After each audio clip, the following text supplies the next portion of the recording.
Are you someone who normally works independent of other people? Maybe you're assigned to a team, but you normally do your work independently and then maybe bring it together with a team later. How often do you collaborate with others on your team when making decisions? Is it not that often? If you're assigned to a team and you're asked to work with the cross-functional team members, do you cringe and not look forward to that activity or not really know where to start? If this is you, then listen into this episode. We may be able to have a reframe of collaboration for you that will help you with your career. After this brief introduction. Hello, and welcome to Quality During Design, the place to use quality thinking to create products others love for less. I'm your host, Dianna Deeney. I'm a senior-level quality professional and engineer with over 20 years of experience in manufacturing and design. I consult with businesses and coach individuals on how to apply quality during design to their processes. Listen in and then join us. Visit qualityduringdesign.com. With this podcast, I am bumping up against my production schedule here. I'm recording on the day before I'm going to release this episode, because just yesterday I was co-hosting an event for the IEEE Philadelphia Professional Communication Society. It was an engineering book review of two different books, and there was some highlights that came out of that I wanted to share on the podcast with you. I collaborated with someone else, another member of the society, Stephen Geico, and we read two different books and then discussed some common topics that were with the two books. The first book that we read is called Brilliant, Shuji Nakamura and the Revolution in Lighting Technology, written by Bob Johnstone.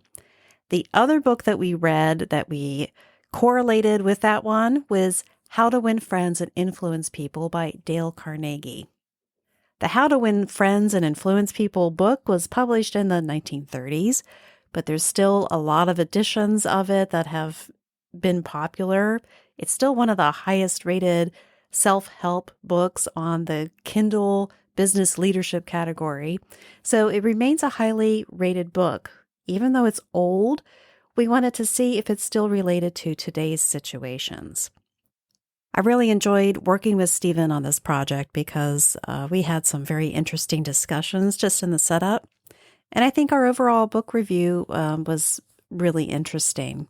We come from different times in our careers. Stephen is early in his career, and I'm a little bit later, mid-career. And we have different backgrounds, and that kind of led to some really interesting intersections of our experiences and how they related to the books. In any case, Stephen highlighted a point about the book Brilliant that I really liked. Brilliant is the story of the development of the blue LED, but it really isn't just that. It's really the journey of Shuji Nakamura from an engineer to a researcher to a leader, teacher, collaborator, and eventually an entrepreneur. The book followed Shuji's career trajectory, and it showed as he progressed, he collaborated with others more. When he started his career, he was a very independent worker, doing research independently in his lab, sometimes against the request of his management not to do that kind of research, to stop that research and work on something else. As his research yielded success that could be used in industry to manufacture product, he then became a leader of a team within industry.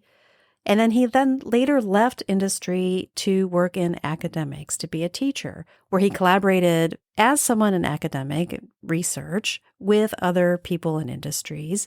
And like I said, eventually becoming an entrepreneur to develop some other products.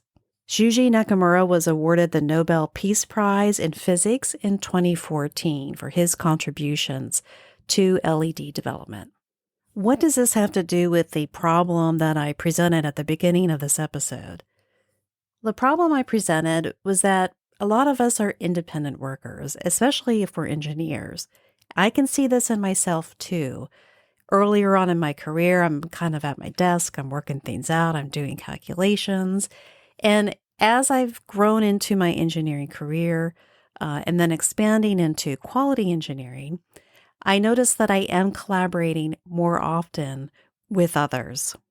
With quality during design, I promote using a lot of quality tools in order for us to be able to communicate and talk with our cross-functional team and develop ideas about design concepts before we start engineering design. These quality tools are used in process development projects and Six Sigma projects. They're common for us to be able to use as frameworks to talk with people to gather information and to gather data. Underlying all of that is a general approach, which is for us to be genuinely interested in other people. When we choose to collaborate with other people, or when we're asked to collaborate with other people as part of a team, in order for us to be the most successful and the most productive with the time that we have with those other people, we do need to approach those activities that we do with them with genuine interest. We want to be interested in what they have to offer, the ideas that they have to share. This involves our own mindset, and it can also extend into the way that we recognize other people. Recognizing either a success, like a good job, or, as Stephen had pointed out in our book review discussion, recognizing when somebody's having a rough day and giving them a little bit of grace to be able to recover or to move past that rough part, or to acknowledge that, hey, that was a really tough discussion, but you handled it well. And even that comes back to being genuinely interested in other people, not alienating them because they have a different point of view, but trying to join them on their side of their point of view to better understand where they're coming from.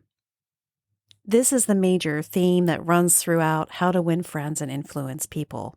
And it tied in with the kind of stories and career trajectory that we saw with Shuji in writing technical papers and presentations, collaborating with other people, recognizing other people, and even getting buy-ins on ideas. When you hear other people talking about team activities and the importance of making it a safe space for people to share, this is the underlying approach that they're talking about, with people being genuinely interested in what others have to say. And that creates that atmosphere or an environment where people are more willing to share their ideas. When we want to collaborate with others, when we're asked to collaborate with others, we need to set ourselves up for success by the way that we approach the activities that we do with these other people, the way that we approach other people. We need to try honestly to see things from the other person's point of view. If we do that, we're going to be more successful with our talks and our discussions. Here's a quote from How to Win Friends and Influence People. If, as a result of reading this book, you get only one thing, an increased affinity to think always of the other person's point of view and see things from that person's angle as well as your own, if you get only that one thing from this book, it may easily prove to be one of the stepping stones of your career. So what's today's insight to action? Consider where you are now in your career. How is your trajectory? Does it follow Shuji Nakamura's, where you're more independent worker in the beginning of your career and you've learned to collaborate more with others? Have you always been a collaborator? And how can you help others to take this approach to be genuinely interested in other people?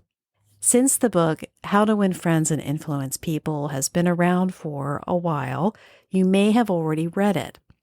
If you didn't like it, if you didn't really get that much out of it, then I recommend reading a newer book with a similar message, How to Know a Person by David Brooks.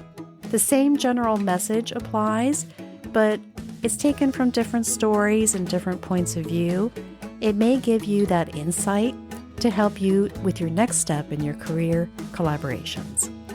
If you are in product design and you like these kind of topics, please subscribe to the weekly newsletter. Go to qualityduringdesign.com and you'll see a form where you can enter your email and subscribe. This has been a production of Deeney Enterprises. Thanks for listening.